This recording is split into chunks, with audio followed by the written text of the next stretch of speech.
दोस्तों, अगर आप अपने पीएफ अकाउंट में डेट ऑफ एग्जिट को अपडेट करना चाहते हैं तो आपने सही वीडियो पर क्लिक किया है। इस वीडियो में हम बात करने वाले हैं आप अपने पीएफ अकाउंट में खुद से डेट ऑफ एग्जिट को कैसे अपडेट कर सकते हैं।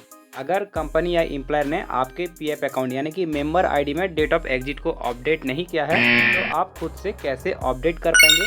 2025 का एकदम लेटेस्ट प्रोसेस बताने वाला हूं। जो प्रोसेस को मैं बताने वाला हूं उस प्रोसेस को अगर आप कर लेते हैं तो महज 2 से 3 मिनट में आप अपने पीएफ अकाउंट के जो मेंबर आईडी है उसमें डेट ऑफ एग्जिट को अपडेट कर पाएंगे अपने ही मोबाइल फ़ोन से। अब पीएफ मेंबर ये बोलते हैं कि डेट ऑफ एग्जिट को अपडेट करना क्या जरूरी है। हाँ दोस्तों, क्योंकि बिना डेट ऑफ एग्जिट को अपडेट किए आप अपने पीएफ के सारे पैसे को नहीं निकाल सकते हैं। आप सिर्फ पीएफ से एडवांस के पैसे को बिना डेट ऑफ एग्जिट अपडेट करके निकाल सकते हैं, लेकिन जो एम्प्लॉयर शेयर और पेंशन शेयर है उसके पैसे को नहीं निकाल सकते हैं। उसके लिए आपको पीएफ अकाउंट में डेट ऑफ एग्जिट को अपडेट करना कंपलसरी हो जाता है। कुछ मेंबर ये बोलते हैं कि सर हमने कब कंपनी छोड़ी थी वो डेट हमें पता नहीं है, हमें कंपनी छोड़ के 2 साल 3 साल 5 साल जितने भी साल हो चुके हैं तो हमें वो डेट याद नहीं रहा है। तो आज की इस वीडियो में वो भी बताने वाला हूँ कि आपको कैसे पता करना है कि आपका जो लास्ट वर्किंग डेज था, आपने कब कंपनी छोड़ी थी, वो डेट आपको कैसे पता चलने वाला है।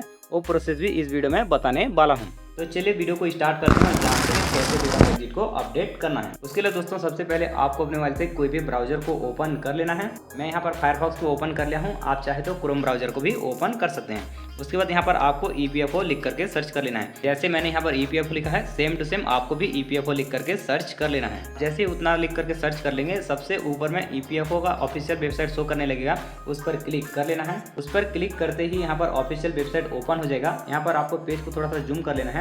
उसके बाद यहाँ पर आपको सर्विसेज का ऑप्शन देखने के लिए मिल जाएगा, उस पर क्लिक कर लेना है। उस पर क्लिक करते ही यहाँ पर बहुत सारे ऑप्शन खुल जाते हैं, जिसमें आपको सेकंड ऑप्शन फॉर एम्प्लॉइज वाले ऑप्शन पर क्लिक कर लेना है। उस पर क्लिक करने के बाद आपको स्क्रॉल डाउन करके नीचे चले जाना है। नीचे आएंगे तो यहाँ पर आपको सर्विसेज के नीचे फिर से बहुत सारे ऑप्शन शो करेंगे। यहाँ पर आपको मेंबर यूएन ऑनलाइन सर्विसेज वाले ऑप्शन पर क्लिक कर लेना है। आप जैसे उस पर क्लिक करेंगे यहाँ पर एक पॉपअप शो करेगा, पॉपअप को आपको क्लोज कर लेना है। अगर आप ये प्रोसेस मोबाइल से कर रहे हैं तो पहले आपको अपने मोबाइल को डेस्कटॉप मोड में ऑन कर लेना है। उसके लिए आपको यहाँ पर 3 लाइन्स का ऑप्शन देखने के लिए मिल रहा होगा, उस पर क्लिक कर लेना है। उसके बाद थोड़ा सा स्क्रॉल डाउन करना है। स्क्रॉल डाउन करने पर यहाँ पर आपको डेस्कटॉप साइट का ऑप्शन देखने के लिए मिल जाएगा, आपको इसे इनेबल कर देना है। अब आपका मोबाइल जो है ना वो डेस्कटॉप साइट में ऑन हो चुका है, यानी कि जैसे आपका पीसी या फिर लैपटॉप में स्क्रीन दिखता है सेम टू सेम आपके मोबाइल पर दिखने लग जाएंगे। यहाँ पर आपको थोड़ा सा स्क्रॉल डाउन करके नीचे चले जाना है। नीचे आने के बाद यहाँ पर आपको लॉगिन करने के लिए ऑप्शन आ चुका है, जहाँ पर आपको अपना यूएन नंबर और फिर पासवर्ड कोड डाल के यहाँ पर कैप्चा को डाल के साइन इन वाले ऑप्शन पर क्लिक कर लेना है। तो चलिए मैं यहाँ पर अपना यूएन नंबर, पासवर्ड और कैप्चा को फिल करके साइन इन कर लेता हूँ। दोस्तों आप जैसे ही साइन इन वाले ऑप्शन पर क्लिक करेंगे आपके आधार रजिस्टर्ड मोबाइल नंबर पर एक ओटीपी आ जाएगा। उस ओटीपी को आपको यहाँ पर एंटर कर लेना है।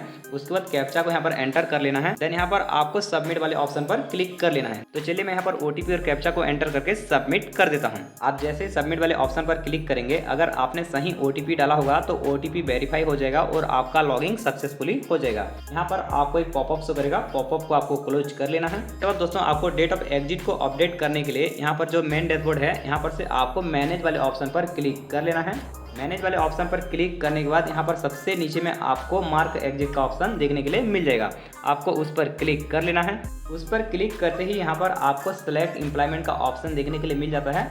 अगर आपने मल्टीपल कंपनी में काम किया है, यानी कि 2-3 कंपनी में काम किए हैं, तो यहाँ पर आपको मल्टीपल मेंबर आईडी देखने के लिए मिल जाएगा।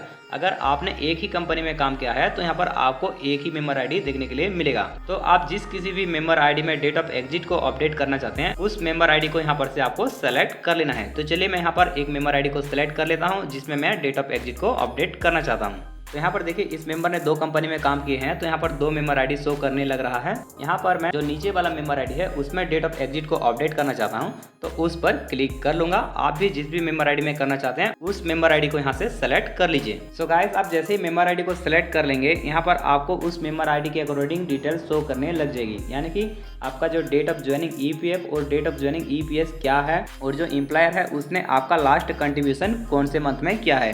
सो यहाँ पर आपको पता चल जाता है कि अगर आपने कंपनी छोड़ने का डेट भूल चुके हैं तो भी यहाँ से आप पता कर सकते हैं कि कौन से महीने में आपने कंपनी छोड़ी थी। ये देखिए यहाँ पर विजिबल हो रहा है एम्प्लॉयर लास्ट कंट्रीब्यूशन मार्च 2024, यानी कि इस मेंबर ने मार्च 2024 को कंपनी छोड़ी थी।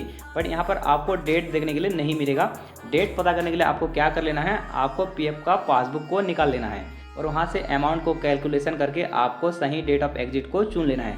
मतलब मान के चलो आपका एक महीने में 1800 रुपया डिडक्शन हो रहा है और वहाँ पर उस महीने आपको वहाँ पर 1000 रुपये का डिडक्शन हुआ है, तो 1800 को आप 30 दिन से डिवाइड कर दीजिए जितना रुपया आ रहा है, फिर 1000 को उस दिन के साथ डिवाइड कर दीजिए। वहाँ पर जितना भी दिन निकलेगा वही डेट आपका लास्ट डेट होगा, तो उस डेट को आप डेट ऑफ एग्जिट डाल सकते हैं। आपको थोड़ा सा नीचे आ जाना है। नीचे आने पर यहाँ पर आपको select date of exit EPF और reselect date of exit EPF ये दोनों देखने के लिए मिल जाएगा। तो यहाँ पर आपको उस डेट को सेलेक्ट कर लेना है जिस डेट में आपने कंपनी छोड़ी थी। यहाँ पर जैसे ही सिलेक्ट वाले ऑप्शन पर आप क्लिक करेंगे कमेंट्स आ जाएगा, please note you can select any date of last contribution month by the employer.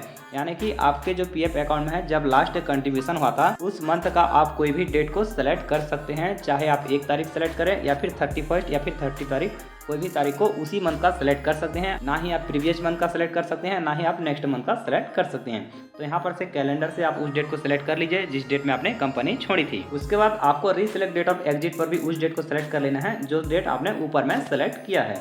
दोनों में अगर आपने सही डेट को सेलेक्ट करेंगे तो यहाँ पर ग्रीन हो जाएगा, अगर आपका जो डेट है आगे पीछे हो जाएगा दोनों में तो यहाँ पर रेड आ जाएगा। अभी आपको नीचे आ जाना है। नीचे आने के बाद यहाँ पर आपको सेलेक्ट रीजन ऑफ एग्जिट। यहाँ पर ध्यान देने वाली बात यह है कि यहाँ पर आपको 4 ऑप्शन देखने के लिए मिल जाता है और बहुत से पीएफ मेंबर को कन्फ्यूजन रहता है कि हमें यहाँ पर कौन सा ऑप्शन को सेलेक्ट करना है। तो यहाँ पर आपका जो कंडीशन है पहले उसको देख लेना है कि आप रिटायर्ड हैं या फिर आपका सुपरनेशन है, परमानेंट डिसेबलमेंट है या फिर सेशन शॉर्ट सर्विस है।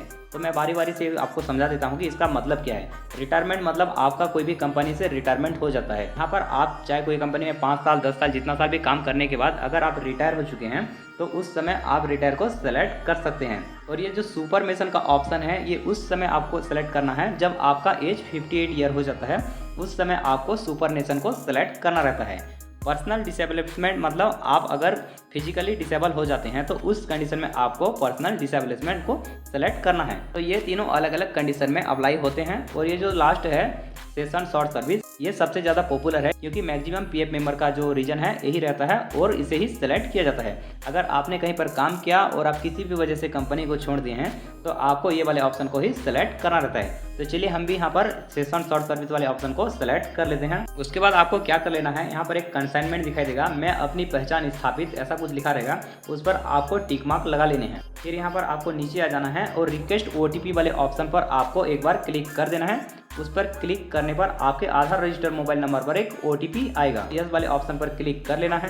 जो ओटीपी आपके आधार रजिस्टर्ड मोबाइल नंबर पर रिसीव हुआ है उस ओटीपी को आपको यहाँ पर एंटर कर लेना है। उसके बाद फिर यहाँ पर आपको I have read the below points carefully उस पर भी टिक मार्क लगा लेने हैं। फिर यहाँ पर आपको थोड़ा सा स्क्रॉल डाउन करके नीचे चले जाना है। नीचे आने पर यहाँ पर आपको सबमिट का ऑप्शन देखने के लिए मिल जाएगा। सबमिट वाले ऑप्शन पर आपको क्लिक कर देना है।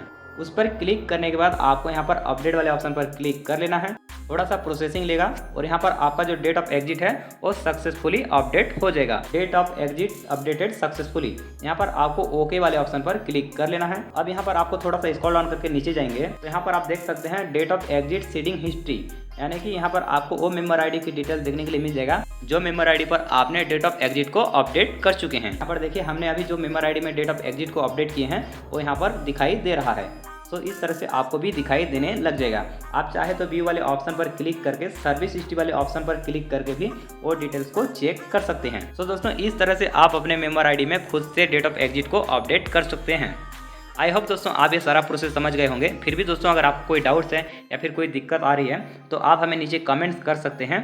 उम्मीद करता हूँ वीडियो में दी गई जानकारी आपको पसंद आई होगी। वीडियो अगर पसंद है तो वीडियो को एक लाइक कर देना और चैनल को सब्सक्राइब कर देना आगे इसी तरह की इन्फॉर्मेटिव वीडियो देखने के लिए।